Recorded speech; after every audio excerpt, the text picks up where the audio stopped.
View this Monday Night Raw right here live on Haps TV. No, baby, that's for somebody else. We're just going to keep you right where you're at right now. It doesn't matter what you think. The Wrestling Realm presents Break It Down with Brian H. Hello, ladies and gentlemen. Welcome to this episode of Break It Down with Brian H. Keeping it 100. I'm your host, Brian H. Waters. This show, of course, is brought to you by Haps TV. If you haven't done so, oh man, it says I have unstable internet connection. Bear with me, folks, as we do have a storm right here in the great city of Baltimore, Maryland. Like I said, this show is brought to you by Haps TV. Make sure you've downloaded the app and, subscribe to a bunch of great podcasters and content creators on here. You can also, when you do so, you can broadcast on here. And you know what the best part is? It's absolutely free. You can simultaneously broadcast on all your social media platforms. So right now, we're live on the Wrestling Realms Twitch channel. We're live on my personal YouTube channel. And we're live on Brian H. Waters Periscope. So make sure you do that and check it out. As always, I appreciate each and every one of you who've taken the time out to do this. So, tonight, Monday Night Raw, we know the go home show for WWE Hell in a Cell.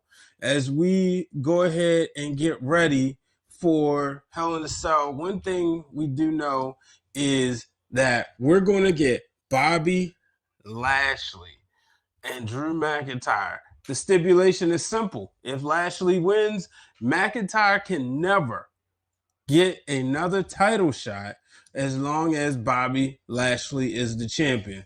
Now, this is something that everybody is happy for because, quite frankly, I'm pretty sure a lot of people are sick and tired and tired of being sick and tired of seeing Drew McIntyre in this matchup. Every time you turn around, it's McIntyre. And, quite frankly, it's getting old, folks. Let's just call it what it is. It's getting old. So now, hopefully right here, now there's always the rule of thumb. Whoever goes down last usually goes up in the match. We did see Drew McIntyre scored a pinfall and put Bobby Lashley down. So I tweeted at Brian H. Waters. I feel real good about Sunday as a Bobby Lashley fan. I feel real good feel like he has an opportunity to retain his championship. Quite frankly, because Drew McIntyre, hit the Claymore kick.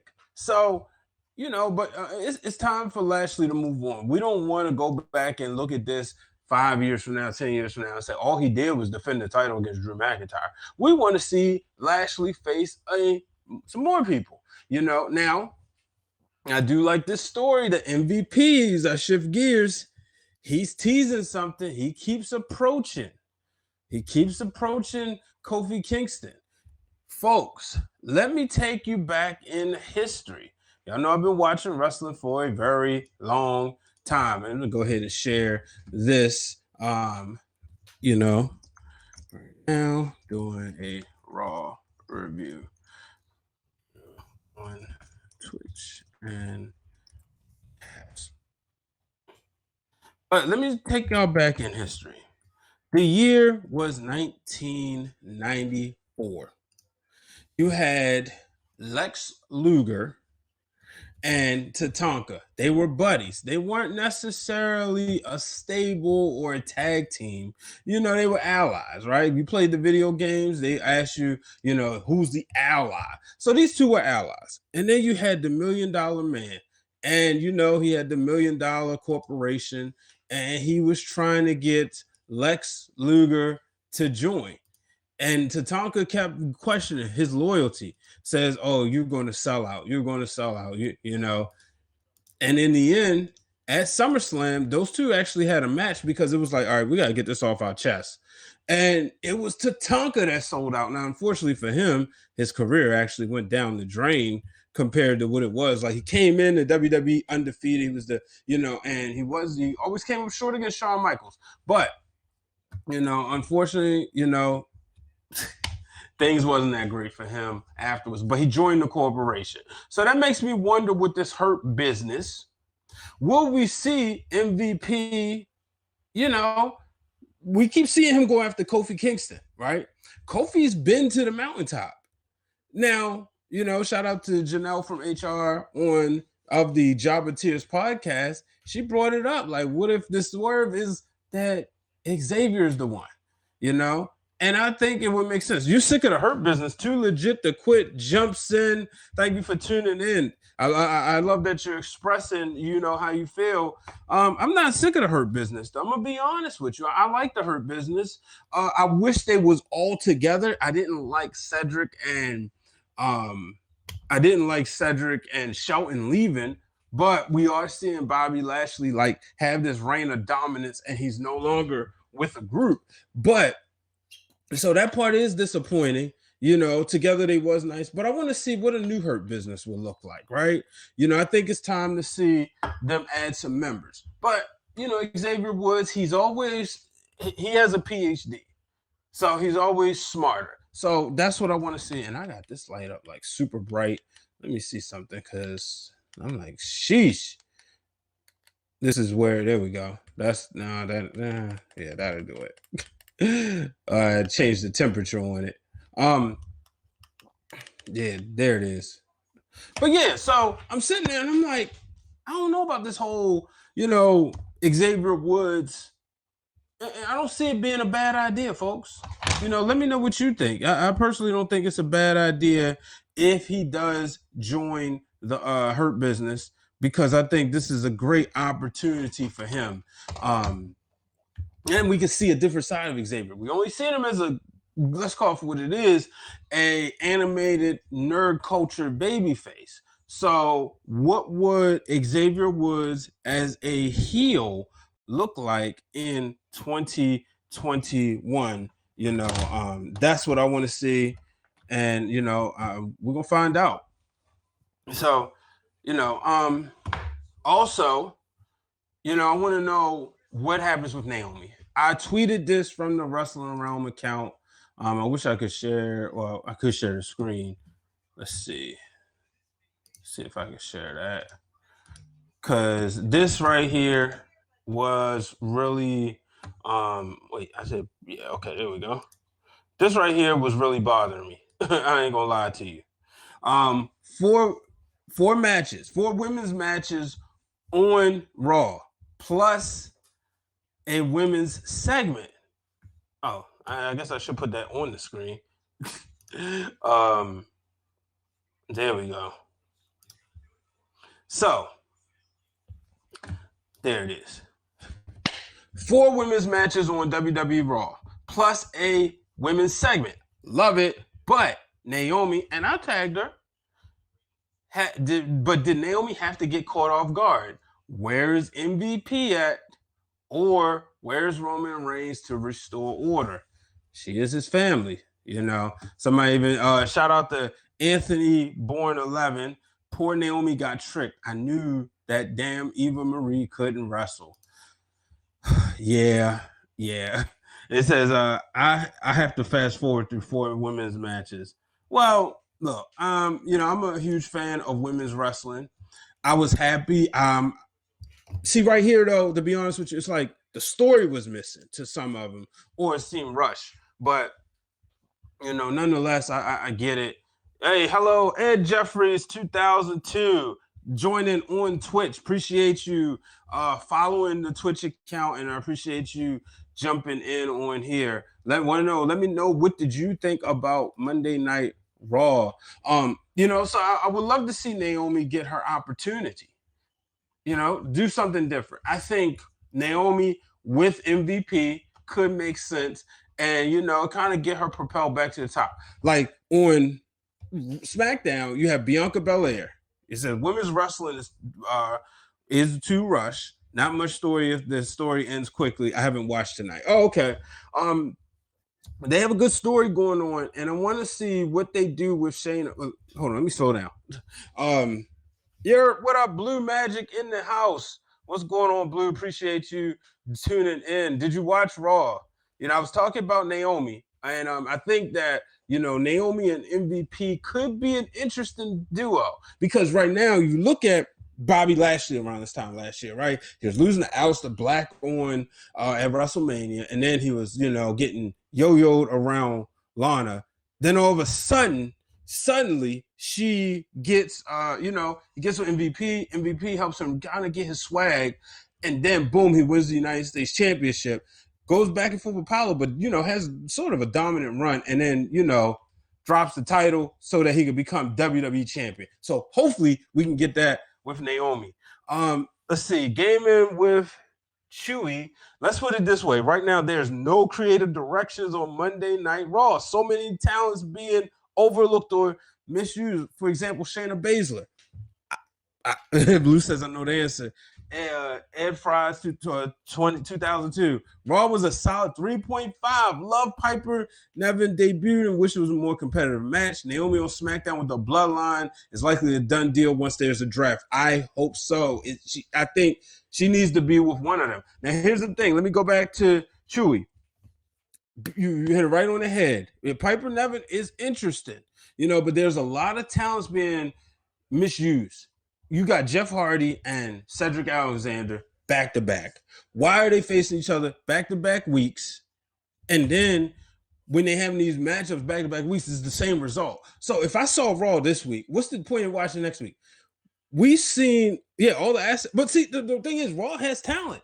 But when you really look at it, right, you go back to Monday, you go back to WrestleMania. We got Asuka and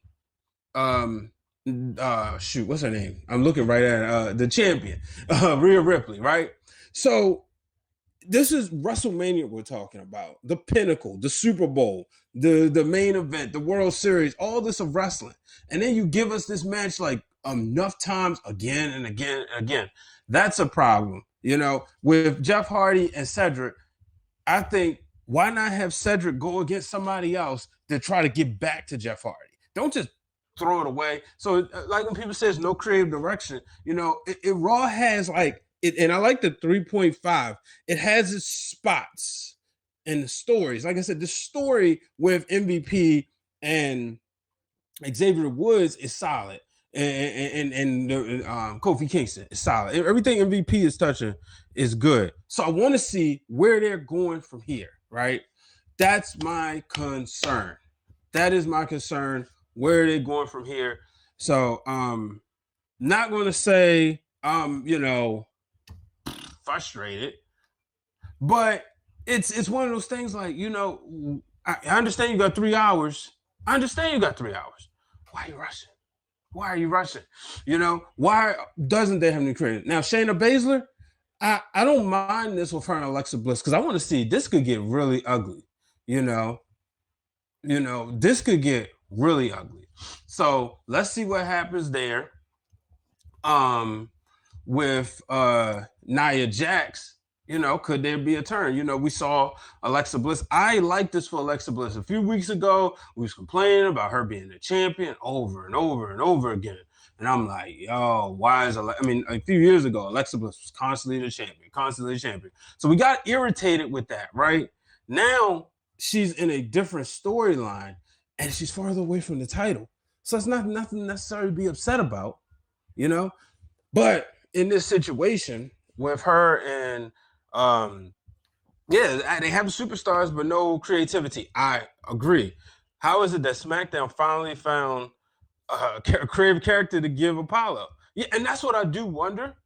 Who's on the inside? Like, who's the people that's saying, who's on the writing teams? And why is it this writing? I understand that it's 2 hours versus 3 hours. But on 3 hours, you have more time to fill. So that's an opportunity to use more superstars. That's an issue. Bobby Lashley and the Hurt Business, that was something solid. That got us through the summer and the fall, only for it to be ripped apart, right? A year ago, Bayley, Sasha Banks, that was a story for us, right? And that was something that was like, all right, thanks for the award, Blue. I appreciate it. That was a story every week because whether you like Bailey and Sasha together or not, every week they was must see TV. Now, Asuka wasn't being used right, in my opinion, but I was also one of the people like I wanted to see Sasha and Bailey dominate all the shows with all the titles. So someone who was really, I said, someone who we really saw nothing but athleticism. Oh, you're talking about Apollo. Yeah, Apollo's come out there and he's been doing his thing, but we're seeing his character. Now, what it looks as if that we're seeing is he is he is 10 times better than what he's been because we're actually seeing him turned up.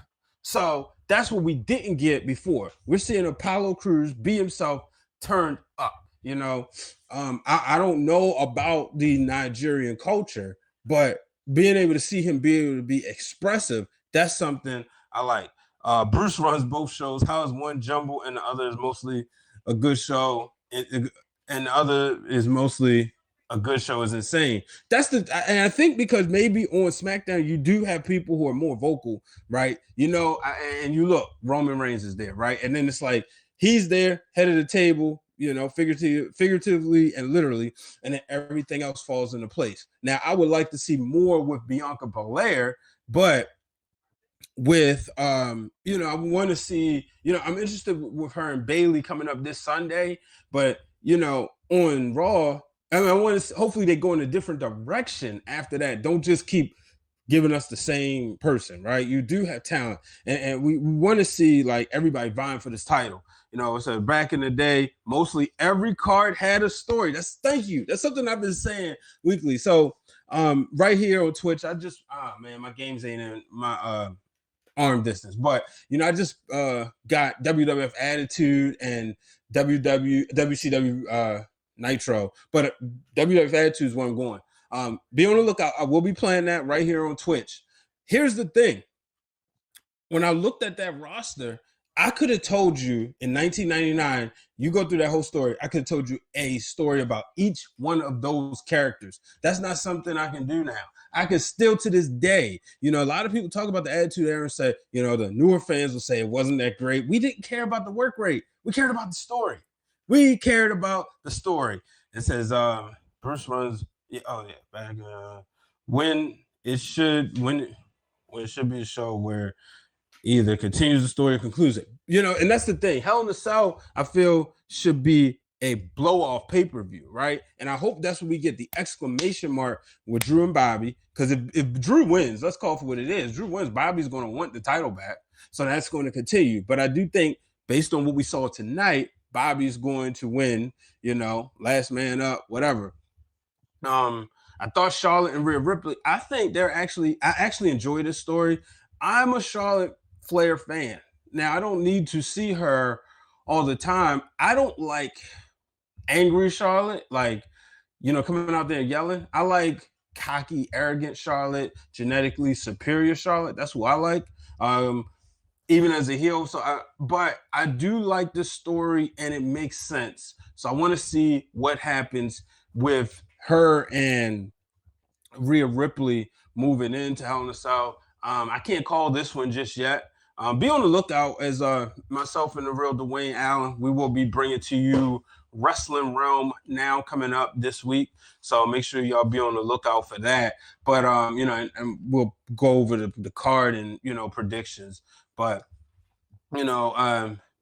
Elias and Jackson Riker, I don't know. I don't know. This is one of those things like, why? I could really care less. I'm on BleacherReport.com, and they pretty much crapped over Raw. I think the only thing that got an A was the New Day versus RKO, bro. That's another story that's kind of getting lost in the shuffle. I think I've said this before. You can check it out on the Wrestling Realm YouTube page, youtube.com/The Wrestling Realm, where I said it. Randy Orton, to me, I listed 5 reasons why I believe he's better than Kenny Omega. And I've also gone on record saying that I think Randy Orton is the greatest of all time, one of the greatest of all time. We need to put him in the conversation where we put the Shawn Michaelses, the Bret Harts, for some people, for me certainly. But the Hulk Hogan's, the John Cena's, the Bruno Sammartinos. I just think that, and John Cena's, Randy Orton deserves to be in that conversation. And right now, he's just going out there just effortlessly. And him and Matt Riddle, they're funny. So that's what I've been paying attention to. But folks, I'm actually gonna get ready to get out of here. I got some editing to do. Be on the lookout. Me and the real Dwayne Allen just recorded 5 new episodes of the Wrestling Realm. A couple episodes we going in depth, picking a particular subject. We go in depth on that. Make sure you subscribe to our YouTube channel at youtube.com/the Wrestling Realm. Shout out to Blue Magic for the gifts and for joining in. Make sure you check him out on Blue Magic Grind on I think that's his title on all social media platforms. If not, throw it in the chat. But make sure you check him out. And he's got some cool Juneteenth wear that you can get. I picked up 2 shirts. I'm excited to wear them. I got the is it something else that's not in my arm distance? But yeah, make sure you check him out. I just love to support people. So, if you got something out there, let me know. Look, I gotta wear clothes, and Nike, Adidas, they got their people. I'm gonna support my people. So till next time, folks, I'm Brian H. Waters. Thank you for tuning in. Subscribe.